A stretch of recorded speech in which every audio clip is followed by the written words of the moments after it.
Dan yang aku lihat adalah bukannya lebih rentan secara generasional ya, tapi menurut aku mereka lebih pintar mengutarakan perasaan mereka. Mereka lebih aware sama pentingnya mental health issue. Mungkin ada dari mereka yang memanfaatkan tren aja kayak, aduh gue kayaknya ADHD nih, kayak self-diagnose. It's not nice ya guys.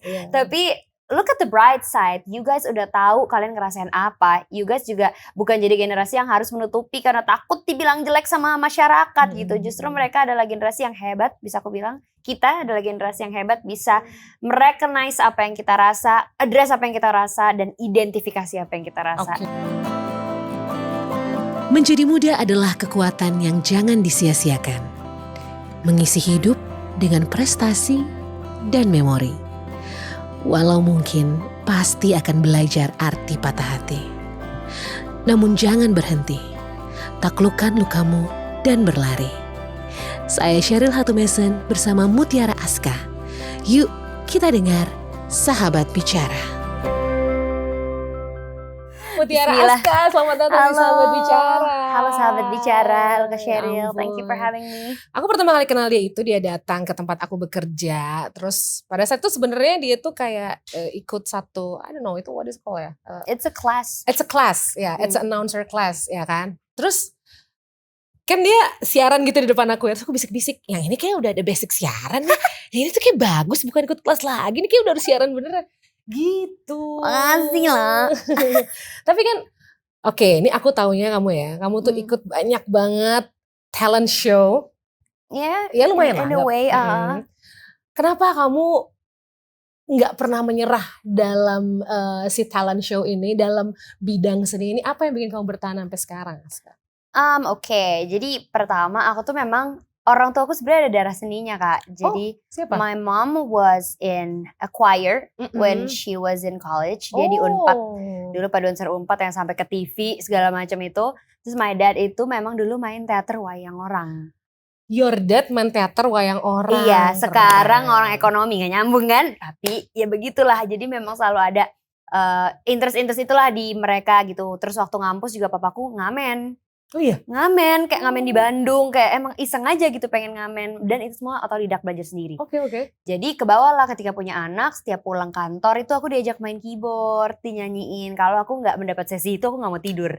Oh gitu. Iya. Dilalah. Terus udah itu makin kesini interest aku di musik itu semakin besar. Cuman memang dari keluarga pun, kan keluarga aku tuh bisa dibilang ambisius banget ya. Bukan cukup ambisius, tapi ambisius banget orang-orangnya tuh. Jadi memandang musik tuh bukan pekerjaan yang jadi ya udah boleh side job aja lah, jangan musik. Kayak hobi aja lah, udah gak usah diduitin, gak ada duitnya katanya gitu. Pokoknya ya musik and entertainment in general lah ya. Terus sampai, jadi aku kayak, I've always loved singing, I join competitions and all just because aku orangnya juga ambi. Kayak emang, ini masa langsung ke topik yang sedih kan? Enggak dong, gak apa-apa. Apa urusan yang ambi-ambi ini? Apa? Jadi kenapa ambi-ambi ini? Karena dari dulu aku butuh pembuktian because I was bullied. Oh, jadi itu umur berapa kamu dibully? SMP SMA itu I was bullied karena memang, tapi base-nya karena orang tuaku tuh memang orang yang kerja dengan passion banget ya. So when I got into sekolah negeri dan melihat bahasa Inggrisku lebih lumayan di atas yang lainnya, terus kayak aku selalu ini kayak saya bu, ya biasa kan anak-anak tuh ngeledekin kayak Ami gitu kan. Jadi kamu itu sebenarnya dibully basically because you're smart. One, atau kamu lebih seneng kayak aktif di kelas gitu kan? Two, cause I had a very bubbly personality and I still have now. Cuman sekarang udah agak tone down kan. You know how dulu energi masih banyak banget kayak di kelas kayak kayak gitu. Oh bisa gitu ya? Kayak, lu kelebihan baterai ya? Iya, ya semua orang ngomong gitu Kak sampai detik ini. Cuman anyways jadinya yang bully aku tuh justru anak-anak cowok. Oke. Dikata-katain lah so cantik lah kayak gitu. Karena aku gak pernah merasa cantik ya. Mungkin karena itu kali ya. Apa hal yang paling bikin kamu masih kayak masih berbekas banget kata-kata mereka sekarang?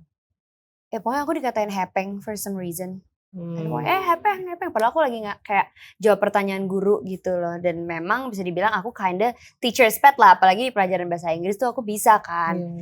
Ya udah aku dikata-katain kayak gitu sampai mungkin lebih ke trauma psikisnya ya. Kayak aku lari ke kantin, aku nangis di situ. Karena cowok-cowok itu segeng yang ngebully aku dan cowok-cowok jagoan gitu loh. Iya cowok kayak inilah yang terkenalnya geng-gengan gitu nggak juga? Yang teman yang tukang nongki lah pokoknya itu. Nah, terus aku juga bingung. So aku berdoa, itu kan kelas 10. Aku berdoa kayak, ya Allah jangan dikelasin lagi dong. Tanya sekelas sampai kelas 12.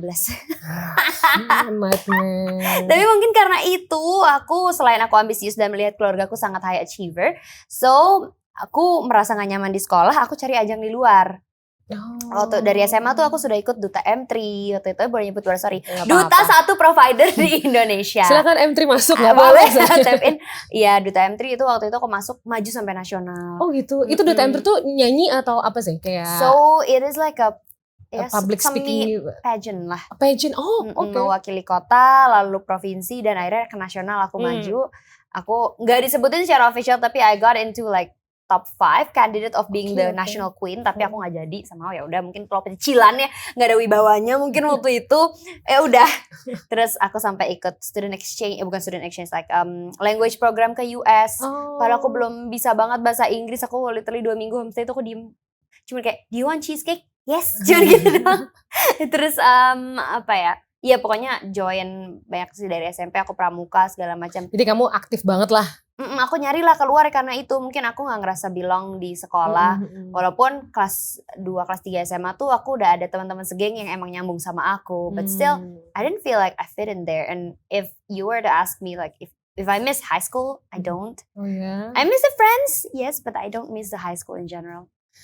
Wow, tapi berarti bully itu nyata banget long term ininya ya sama seseorang. Effect. Ya. Kinda. Cuman mulai di kuliah mungkin ya, aku stop cari pembuktian itu. Kayak kan tadinya aku ikut lomba apa-apa supaya lihat nih gue gitu. Sekarang kayak kok jadinya nyari validasi orang banget. Dan ketika aku mulai masa-masa puber yang lebih lagi nih pada zaman kuliah itu yang sangat-sangat mencari validasi orang. Kenapa ya kok temanku gak ngajak main sedikit. Padahal kalau sekarang itu emang menyedihkan sih, misalkan se-circle. Aku tuh diajak main kalau aku mau dimintain PR aja gitu. Tipe-tipe yang kayak lihat tegas dong gitu. Tapi begitu mereka hangout, ya udah nggak ada ajakan aku, padahal lewatin aku misalnya kayak gitu. Gitu awalnya tuh aku stressing over that so much, like why didn't I get invited? Kenapa sih aku kan udah baik sama kalian? Mungkin buat merekanya aku tuh nyebelin gitu karena mungkin terlalu ambis, terlalu trying hard or whatever ya. I realize that, but then semakin kesini aku ngerasa kayak kalau memang kita nggak bisa temenan ya udah. Dan I'd rather have like a small group of friends rather than have to please everyone. Eventually aku belajar itu pas gede juga sih.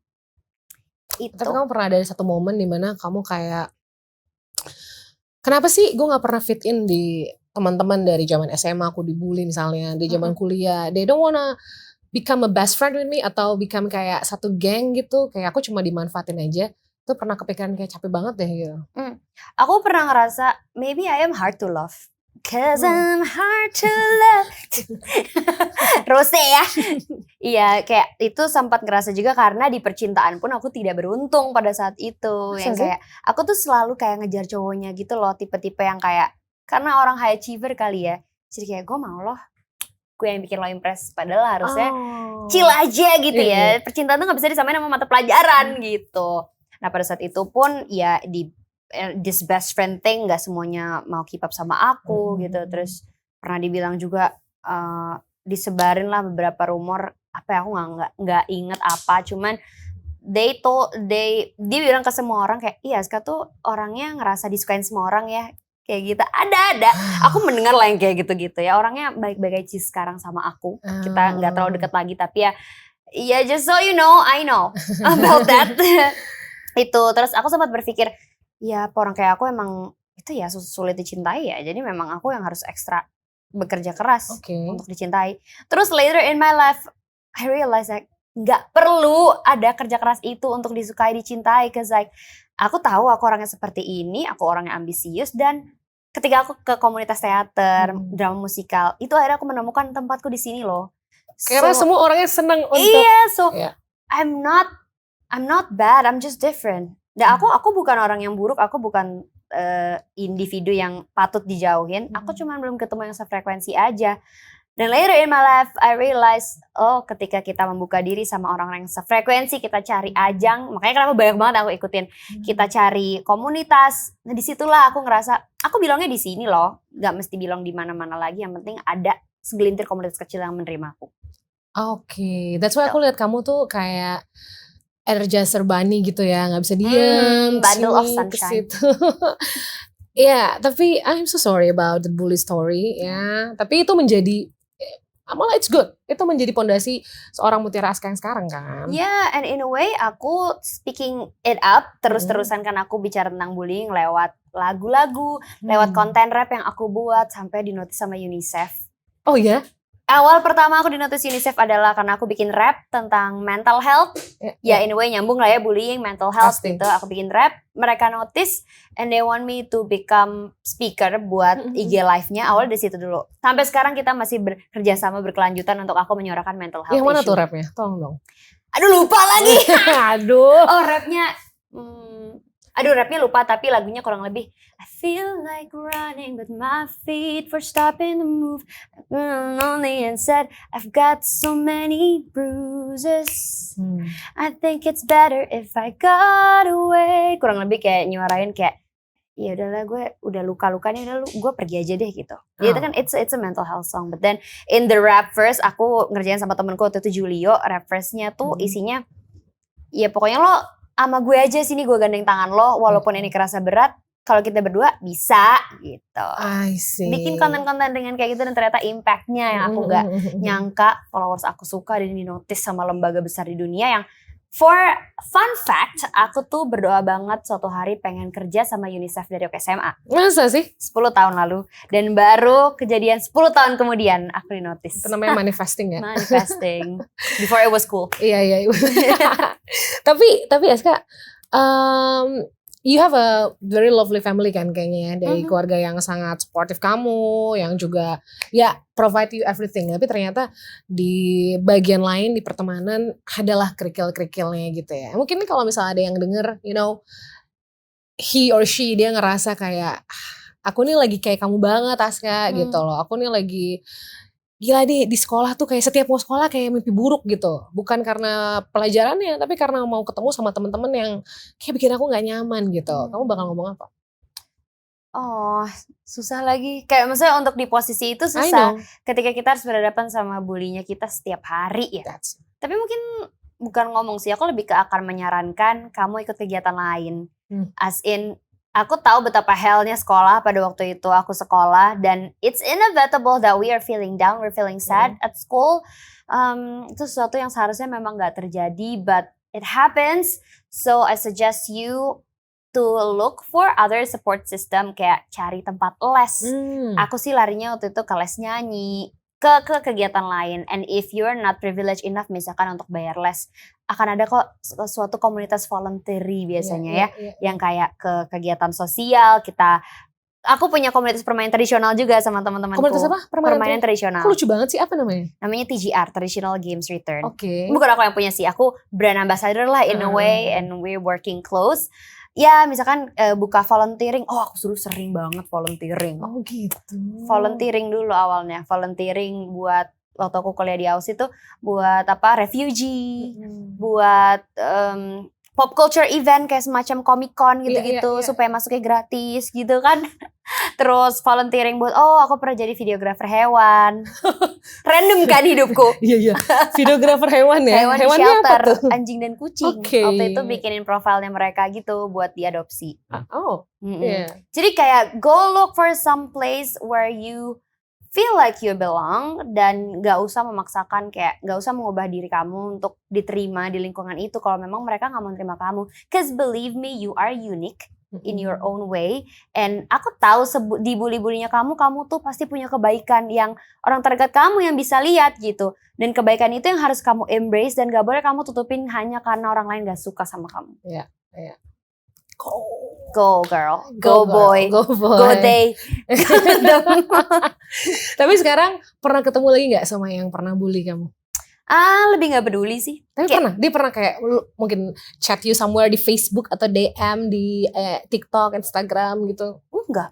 Ya? Kayak bener-bener hilang aja. Aku nggak good tahu lah. dia kerja di mana. Ya udah Ngapain. bagus. Aku pikir kadang-kadang ternyata dulu bully, sekarang tiba-tiba so akrab kan ada juga. Ya, kalaupun mereka nantinya so akrab, aku akan mau welcome aja sih. kayak tapi dalam hati. Kamu kan lahirnya tahun-tahun Gen Z lah ya, aku Iya, bilangnya lah. 97. Iya, batasan Gen Z. Tadi karena kamu ngomongin soal mental health, ada yang bilang Gen Z itu zaman sekarang adalah generasi yang paling rentan untuk kena mental health, mental issue, atau ada yang suka bilang strawberry generation. Strawberry easily bruised. Easily bruised. Kamu sebagai yang mewakili itu setuju gak dengan konsep itu atau pernyataan itu?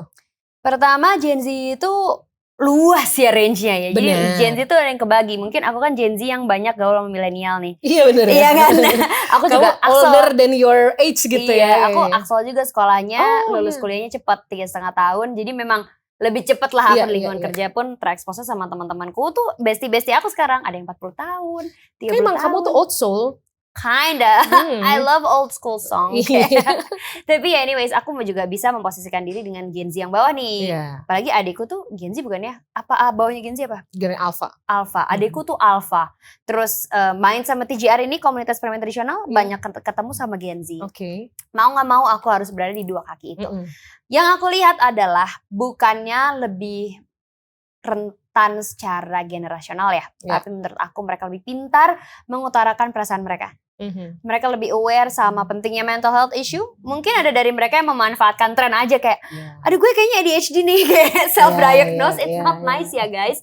Tapi look at the bright side. You guys udah tahu kalian ngerasain apa. You guys juga bukan jadi generasi yang harus menutupi karena takut dibilang jelek sama masyarakat gitu. Justru mereka adalah generasi yang hebat, bisa aku bilang. Kita adalah generasi yang hebat, bisa merecognize apa yang kita rasa, address apa yang kita rasa, dan identifikasi apa yang kita rasa. Itu luar biasa. Jadi lebih speak up ya menurut kamu ya mereka? Iya, dan bukannya easily bruised. Maybe they are cause exposure di internet, banyak banget topik yang beredar yang mungkin filter topik, berita semua kan udah lebih susah ya sekarang. Informasinya terlalu banyak gitu ya. Ini namanya juga maksudnya Gen Z, Alpha itu kan masih remaja-remaja yang otaknya masih berkembang. Namanya juga remaja, aku dulu juga gitu. Ketika aku dapat informasi A, aku telan informasi A-nya gitu kan. Jadi itu yang aku believe gitu. But believe me, kalau misalnya kita sebagai duty bearer, kayak kita Gen Z yang atas lah, milenial atau apapun itu yang bisa lebih bijak dari mereka dan bisa bukan ngasih tahu dengan menggurui ya, bisa jadi bestie mereka untuk tukeran pikiran segala macam. Terus kita sama-sama sharing kayak gue ngerasain ini, tapi menurut gue nggak gini loh, menurut gue kayak gini loh. In a way that you have to put yourself as their best friend sih menurut aku. Kalau Gen Z itu cara ngomongnya. Cari cara pendekatannya harus lebih logik kali ya buat mereka, lebih masuk gitu. Dan lebih bestie, bener. Kalau aku sebagai Gen Z juga, aku masih oke dengan orang menggurui aku, cuman I don't know about the Gen Z below me, cause it feels like mereka akan lebih speak up kalau mereka nggak suka di apa-apain gitu kan. Cuman ke cara pendekatannya aja sih. Dan yang aku sangat sayangkan di masyarakat ini tersebar sekali image kita itu seperti ini gak bisa dia kerja sama nih, gampang ngeluh nih. Udah kayak negatif banget, padahal aku gak pernah berpikir kayak gitu loh. And you work with a lot of Gen Z. We're just different and we're just better at karena kalau kita puter balik, apa kita vice versa ya, mungkin si Gen Z berpikir juga kalau ini milenial nih, iya dong, pasti kan. Pasti. Sama kayak kita mikir bapak emak kita boomers gitu kan. Jadi ya menurut aku malah justru aku tuh banyak belajar di Gen Z, kayak mereka kan sangat keep up, mereka kan punya banyak fire, masih passionate. Kita kan yang agak tone down ya. Gitu. Dan sorry to talk about a little bit of politics, but if you see political campaign sekarang target ini siapa? Gen Z. Parah sih. Karena mereka cobloser pertama ya tahun ini ya, tahun depan. 5% something loh. That's so huge. Dan pakai konten apa? Kucing, anak-anak gantengnya tadi keluar deh. Well, that's so Gen Z. Kayak semua orang jelek-jelekin Gen Z, tapi at the end of the day right now sebenarnya yang megang market in a way Gen Z. Kayak mereka yang tahu tren. Kalian yang harus keep up sama tren kita toh. Iya benar. Tapi jadi gimana tentang politik 2024? Waduh. Aku menolak menjawab itu. No, I mean gini loh. Kalian tahu kan, kalian itu sebagai millennials Gen Z disasar sama politik ya. Sebenarnya kemakan gak sih yang kayak gitu-gitu buat kalian? Aku pribadi enggak, tapi mungkin Gen Z yang lain iya. Mm-mm. Karena aku lihat, aku nggak mau nyebutin cowok, tapi Iya. di TikTok tuh sudah sangat, yang aku rasa dari pemilu sebelumnya di demonize banget. Iya. Di TikTok sekarang jadi sweetheart banget gara-gara konten pets, kids, You know who you a are. day in my life. And what I am most amazed about political year yang sekarang, mereka lagi-lagi menunjukkan image yang tidak anti kritik. Iya. Lagi nunjukin itu banget.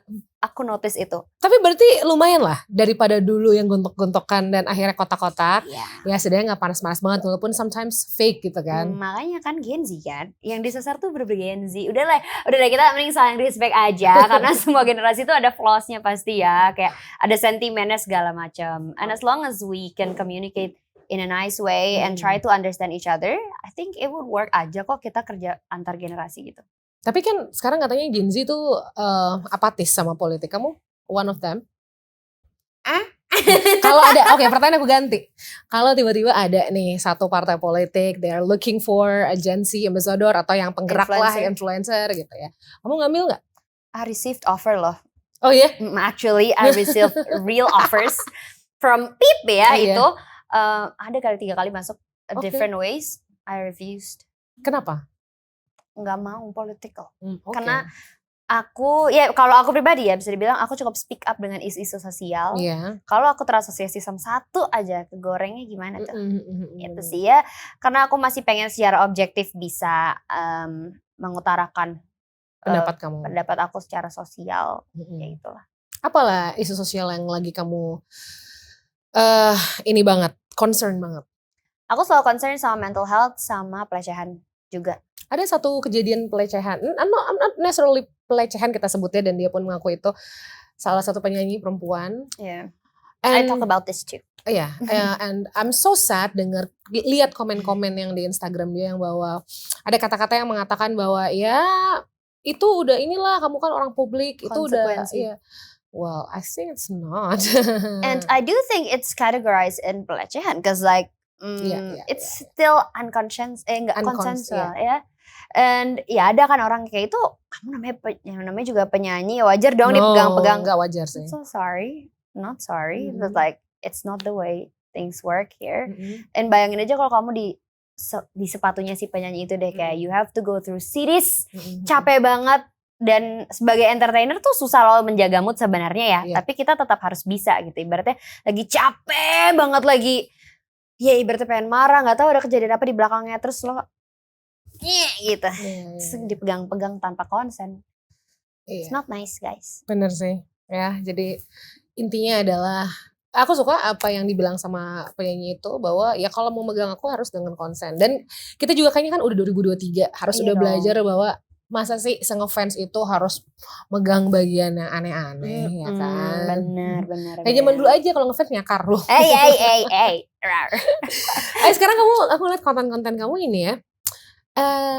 Ya setelah kamu keluar dari salah satu TV station itu, konten kamu tuh kayak aku ngeliatnya seru banget, tapi aku kebayang ini bikinnya capek banget gak sih? Kamu ngomongin satu isu, tapi terus kamu nyanyiin itu gimana maksudnya? Aku nyanyiin dan aku rapin deh. Iya. Memang dari dulu aku tuh udah itu duluan sih Kak sebenarnya, sebelum aku join satu television ini. Oh jadi gara-gara itu mungkin si television itu nggak tuh lucu. Maybe, cuman dari dulu kan aku selalu speak up sama isu-isu sosial in my own way. So I make songs about it. Even my recent single release itu tentang mental health aku. Oh yang sama Mardi? Ya, Mas Mardial yang semua karena cinta yang ku rasa, ya that one. Terus udah itu aku juga dulu sempat join namanya Rap Up Indonesia. Oke. If you guys, any of you remember, Rap Up Indonesia itu sama salah satu announcer namanya Willy Winarko. Tahu ya. He is my mentor yang bisa bikin aku nge-rap. Dia orang pertama yang percaya lo bisa nge-rap gitu. Sampai akhirnya aku dibawa untuk nge-rapin berita. Dan akhirnya sekarang aku nge-rapin berita juga. Aku coba bangun lagi konten itu. Dan aku coba tambah konten rapnya dengan review film. Iya, tapi kan capek banget ya Bun. Tapi aku tuh tipe orang yang Kak, kalau misalkan ada mood, itu aku gak peduli lah. Berapa banyak harus ngedrafting, seret selesai aja. Tapi kalau gak ada, mau binge watch aja. You're full of energy. Apa sih zodiaknya? Tebak. Oke. Tua-tua Interesting. kan. I don't know. Apa ya? Apa kamu? Apa? Aquarius? People usually missed it in the first 3. Aquarius. No. Tebakan kedua apa?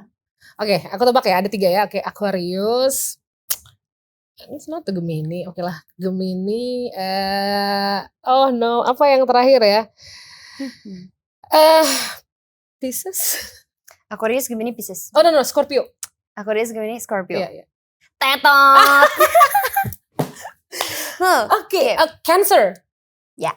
Yeah, you are a Cancer. Oh, you can see. Yeah, because I'm a Cancer too. Oh Jadi yeah. aku tadi mau nebak, cuma kalau bukan yang tadi aku tebak 3 berarti you're a Cancer. Okay, why? Iya, karena you are professional in hiding your feelings. Oh. Mau dibaca lebih parah lagi? Boleh gak? Give me insights about Enggak, myself. maksudnya kamu kan performers. Jadi kan kamu kan datang misalnya dengan segala macam mood, kamu capek. Tapi ketika kamu udah, saatnya kamu kerja, kamu langsung twist. Yeah, I can do that. Itu Cancer. Terus risingku Aries. Oh iya, jadi that's what you got your energy. I think so. Yeah. Terus kalau nggak salah Munaku Gemini dan satu laginya Leo. Oh iya. Aduh, itu berantem. Kayak berantem itu ya di sana ya. Kayaknya ya, tapi memang orang-orang tuh kayak gila gue handle 1 aska aja nggak bisa, ini gue harus handle 10 aska nih murid gue kayak gitu. Iya. Soalnya kan, tapi kamu kan ada kalau Cancernya berarti ketika kamu lagi sedih, kamu menarik diri dan kamu sendiri aja dulu gitu. Apa enggak? Iya, tapi aku sekarang belajar untuk reach out sih, karena ini if I can tell story a little bit, like kenapa aku aktif menyuarakan mental health issue, it's not that I've been diagnosed, no, not directly, but I did feel like I wanted to harm myself, like 5 years, 6 years ago, like pas college. Itu triggernya apa kalau aku boleh tahu? A lot sih, tapi mostly karena overthinking sih. It doesn't have to be a bizarre triggers, but it's a piling up triggers. Dan banyak lah, ada pressure dari keluarga, ada dari lingkungan, percintaan dan segala macam. Apalagi aku waktu itu sendiri di negeri orang karena aku di Aussie, dan masih belum stabil, namanya juga anak remaja lah ya in a way. Of course. And of course ada childhood trauma mungkin yang belum selesai from the way I handle things and all. Yeah, I once wanted to harm myself. That's why I speak up a lot about it. Tadi pertanyaannya apa kok aku lupa. Enggak, kenapa kalau kamu sedih kamu menarik diri? Oh itu dia, kenapa menarik diri. Oke. Nah, di saat-saat aku mau harm myself itu, I reach out to a friend twice, the same friend twice. Somehow gak tahu kenapa aku reflect telepon dia, but dia adalah orang yang suicidal. Jadi, sorry. Kamu, harm yourself. I wanted to harm myself, but before that, my right mind, kayak mungkin otak aku ada yang bilang kayak telepon dia. Telepon teman dia nih. Dia, tapi orang yang aku reach out itu orang yang suicidal. And even him with his so many attempts of killing himself, dia masih bilang, jangan, gue sayang sama lo. That's powerful, like he saved me twice. Yeah, it was namanya gak usah sebut namanya, tapi dia lah karena hidup dia juga lumayan messy banget, dari keluarganya segala macam, cobaan di hidup dia juga banyak banget, and he attempted to kill himself a lot of times. And I knew about that. I don't know why my right mind langsung di-set telepon dia gitu, and he's apparently the one who convinced me kayak jangan. Dan dia masih ada di fase itu loh, dia masih ada di fase suicidal, but he told me not to. Nah untung aku belum sih, masih kayak harming yang lebih jauh, memakai benda tuh aku enggak. I have a thoughts and dulu tuh kebiasaannya ini scratch myself, cause like kalau marah tuh udah sampai ke ujung kuku gitu loh Kak. And the way I kayak ngeluarinnya salah satunya dengan ya udah daripada gue banting barang. Jadi kayak gitu ya. That like sometimes it still happen, but it's better, much better now. Itu ya, I had that, dan makanya dari situ aku belajar karena aku terselamatkan 2 kali. Ketika itu aku 2 kali kejadian itu. 2 kali. Ketika aku ada masalah, aku nggak mau nyimpan sendiri sampai detik ini. Walaupun aku ngerasa kayak ntar dulu overwhelmed banget. Tapi aku harus ada 1 orang, dan sekarang thankfully I have my partner yang sangat-sangat all ears, sangat-sangat stable di antara aku yang tidak stable ini. Dia mendengarkan aku tanpa ngejudge. Kadang kan orang cuma butuh didengerin aja sama di comforting kan ya. Dan itu aku nggak mau lagi deh untuk memendam emosiku dan ujungnya meledak kayak gitu. You should not, guys. Jadi ada Aska di sini juga yang pernah, thoughts itu tetap thoughts ya. Ketika mungkin kamu ngerasa kamu pengen nyakitin diri sendiri atau harm yourself, ask for help. Ya nggak sih? Ask for help. Jadi it's not late kalau kamu berpikir masih ada second thought, ayo lakuin gitu kan. Kayak ayo telepon, ayo ngapain. Aku tuh ngelihat salah satu konten dokter ya di TikTok gitu. Ini penjelasannya menurut aku lumayan logical. Kayak kenapa ketika kita lagi sedih atau apa, itu tuh di otak kita langsung ngebayanginnya ayo jedotin diri misalkan. Ayo pukul barang misalnya kayak gitu. Tapi sebenarnya otak manusia itu punya thought process yang tidak sekompleks itu. Kayak ibaratnya ada pengen kepikiran apa, misalnya kita ngerasain sesuatu. Ya karena mereka bahasanya simple, jadi mereka tuh kayak udah jedotin aja gitu. Padahal maksudnya adalah kita punya energi banyak yang sebenarnya disalurinnya harusnya ke bela diri. Jadi kayak that really makes sense. Ketika ada keinginan untuk it totally changes my perspective juga ya. Ketika ada keinginan untuk menyakiti diri sendiri, mungkin bukan itu jawaban aslinya. Mungkin aslinya kamu harus ikutan baseball biar pukul-pukul. Mungkin aslinya kamu harus teater biar kamu belajar acting marah. Itu it changes the whole game for me sih, kayak nice. Bener juga. Jadi kalau misalkan si otak bilang A tuh ya karena it's a simplified way of them saying that you feeling these things. Tapi itu akalnya manusia yang harus eksplorasi lagi sebenarnya kemana sih channelingnya gitu. It makes sense. And with that being said, it's important supaya orang-orang terdekat kamu tahu kalau kamu bisa ngasih tahu kamu lagi kenapa-napa. Temen yang paling kamu percaya bilang aja. Ya, karena kadang aku dulu aku sempat merasa nggak ada yang sayang ya sama aku. Padahal jelas-jelas gitu ada kan yang sayang sama aku gitu. Ada pacar dulu, ada orang tua aku gitu ya. Kurang sayang apa mereka sama aku. But that thoughts, I know that thoughts is very familiar to me. Dan ya itu cuman karena sebenarnya lagi jahat aja pikirannya. And when I talk to someone about it, it helps me to calm down. And sometimes I just want a short escape. Sebenarnya lebih ke kayak biar cepet aja deh gitu kan. Kayak kenapa aku harus merasakan sakit ini? Biar cepet aja deh. Padahal aslinya harusnya jangan dibiar cepetin. Harusnya ditelan dulu, rasain dulu perasaan kompleksnya seperti apa, sedihnya seperti apa. Nanti udah di itu kita bisa assert nih. Enaknya diapain ya kayak gini. Problem solvingnya diapain ya. Cuman emang I understand how hard it is to do that. And it takes time. For now yang bisa kita lakuin teman-teman yang Gen Z atau millennial or alpha, kalau misalnya kita lagi ngerasa down, just talk to somebody you trust aja sih for now. Terus kalau orang yang sebagai, aku kan orang yang mungkin lebih, aku gak mau bilang tua enggak dong. Dewasa. Lebih dewasa dari kamu. Mungkin sebagai orang tua nih, karena aku selalu concern dengan isu-isu orang tua, parenting. Ketika anak ngomong gitu ke orang tua nih, mah kayaknya aku I have feelings like I want suicidal thoughts gitu ya. Kalian sebagai anak atau Gen Z atau apapun itu, apa sih yang sebenarnya diharapin dari orang tua feedbacknya? Apakah kita kan ada yang makanya kamu tuh berdoa dong. Aduh, tidak. Enggak sih. Aku juga bilang sebenarnya lebih ke berharap di ngertiin aja sama kayak validasi. Karena kadang-kadang ya aku nggak dapetin dari cerita teman-temanku ya. Kalau orang tua alhamdulillah sekarang sudah begitu. Perasaan mereka tuh tidak divalidasi sama orang tuanya. Kayak aku tuh capek, misalkan ada yang jadi sandwich generation. Orang tuaku minta duit terus, aku tuh sebenarnya capek, tapi malah dibilang nggak bersyukur kamu ya, udah dibesarin sama mama gitu, misalnya kayak gitu. It's so hard. Dan ketika akhirnya anak punya keberanian bilang, aku sebenarnya nggak kuat mah gini-gini. Percayalah itu udah mikir 1000 kali. Karena ya segenzi-genzinya Gen Z, kita tuh nggak mau orang tua kita kepikiran sebenarnya. Masih ada perasaan itu ya, kita nggak mau nyakitin orang tua kita nggak mau orang tua kita sedih lah, udahlah. Makanya banyak aku lihat Gen Z di TikTok tuh kayak udah kerja capek-capek nggak dihargain, tapi anak pertama gitu, curhatnya malah ke sosmed eventually. Dan takutnya ketika orang tua nggak memfasilitasi perasaan itu, mereka lari ke sosmed dan ada orang yang let's say predator lah ya, yang kayak kamu kenapa sini curhat sama aku, telepon-teleponan strangers terus minta akhirnya kirim-kirim nude.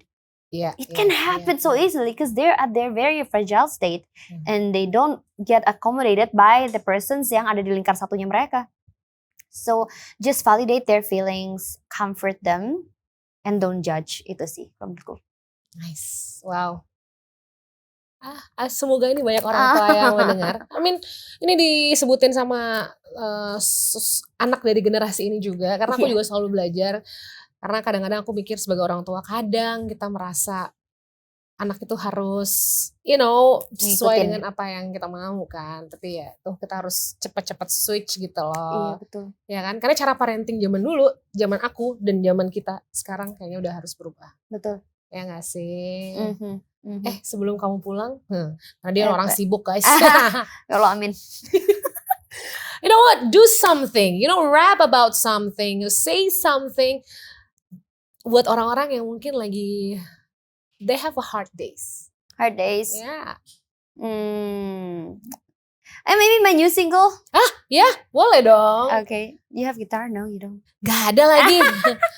Can I open lyrics? I forgot. Boleh, mana handphone kamu? Di Spotify aja atau enggak? Spotify. Ada Spotify. My Song. Oke. Nanti di-cut ya pemirsa. Nggak apa-apa, kenapa di-cut sih? Nggak usah. Nggak ada cut di sini. Iya.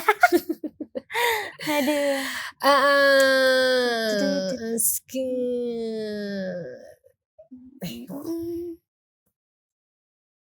So guys, jangan lupa dengerin di Spotify Mutiara Coba di Aska. play semua ya. Kesimpulan Semua Karena Cinta judulnya. Mungkin ini terdengar klise. Tapi sebenarnya, what the song talk about? The song is actually about me trying to befriending my monsters. Oh, oke, nice. So Semua Karena Cinta means my own cinta. Jadi kayak self love. Self love. Okay. Kayak di YouTube deh salah. Aduh ya Allah, tolong. Aduh Gen Z ini. Kok aku nggak hafal sih lirikku sendiri? Kenapa ya? Nggak tahu. Emang banyak pikiran Anda. Aduh. Please ada dong, aku taruh di description dong harusnya. Ada nyari liriknya sendiri. Iya. Guys, please tuh jangan dipotong. Maaf ya, ini nulis aku sendiri ada. Ada. Dia lupa lirik lagunya sendiri. Kok gak ada? Ih, gak boleh gitu. Oke, gini. Lagu terakhir atau verse terakhir atau apapun yang kamu kepikiran di kamu, that's okay for me. No, I'll just listen to it a bit. I wanna be able to sing it. This is a good platform to showcase my music. Iya. Oke, baby. Kita barengan aja ya nyanyi. Semua karena cinta yang kurasa, semua karena indah yang telah ada, semua karena kulihat dunia, semua karena cinta, semua karena cinta. Listen, pelajaran mampir sini mampir sana, buatku juga mengalah. Tak ada alasan pasti mengapa semua terjadi, namun ini akan jadi esok hari. Ada senang, ada susah, itu manusiawi. Ada atas, ada bawah, hidup terus berlari. Yang kurasa semua valid walaupun ada yang julid, namun ku tak peduli selagi ku dicintai oleh aku yang menghargaiku, yang menyayangiku, yang sadarkanku. Semua karena cinta yang kurasa, semua karena indah yang telah ada, semua karena kulihat dunia, semua karena cinta, semua karena cinta, semua karena kalah demi kalah, yang lepaskan semua kekuatan yang kukira tak pernah ku punya. Semua karena cinta, semua karena cinta. Oh, Hey. I like the lyrics. Thank you. Yeah. You should listen to it. Iya. Kan diputer, Bu. Iya. Tapi kan maksudnya liriknya tuh kayaknya basic dari pengalaman pribadi kamu banget dan it feels so positive. Aku Thank suka you. hal yang positif. Thank you. Thank you my Cancer sister. Oh, thank you Cancerian. Semoga kamu sukses terus ya. Amin, kakak juga. Kalau ada job lagi kabarin. Jangan sombong. Jangan sombong. Jangan sombong. See you on top. See you Apalagi on tuh top. template-nya. Bye-bye. Bye-bye.